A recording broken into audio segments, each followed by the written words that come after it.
a mind that is sober and has hope. Peter tells us in 1 Peter chapter 1, verse 13, that this will lead us to the reality of grace, which brings us to the knowledge of the revelation of Jesus Christ. He reveals to us his forgiveness. He reveals to us hope. And then, as Peter progresses in his teaching here in 1 Peter chapter 1, he begins to talk about our lives and how we live our lives and how we conduct ourselves. And he says, as obedient children, not fashioning yourselves according to the former lust in your ignorance. Ignorance just simply means when you were uninformed, you didn't know. So that tells me that everything about the life that we live as a Christian flows from Calvary's cross. Because there on the cross, when Jesus pardoned us, he pardoned us. In other words, we are not worthy of anything that God does for us. We're not worthy. We can't earn it.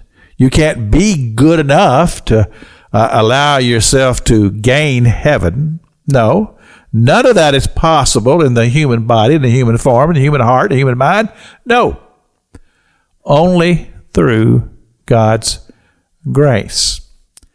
So as God continues to reveal to us his grace and what it's all about, then we begin to have a greater picture of the love of God and how the Scripture says that he loves us when we are unlovely.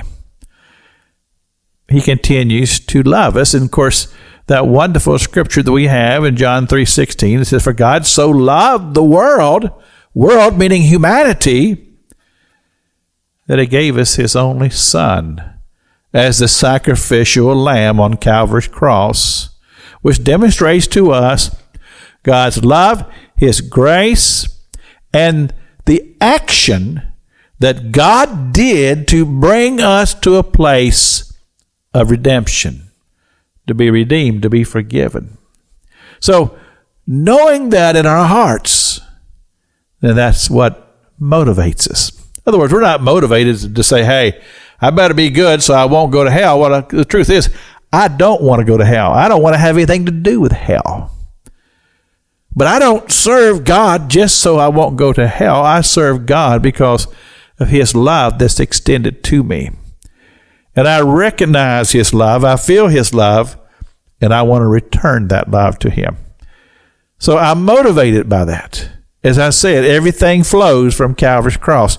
His love to me, my love returned to him, which causes me to conduct myself in such a way that I know that he would be pleased, because you see, the things that God teaches us, principles that we have learned, are all to our own betterment, to make us better and to cause us to have happier lives.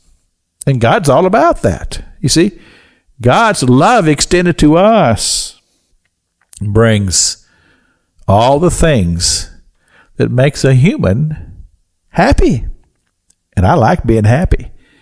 This is Pastor Jack King with the gospel on the radio broadcast.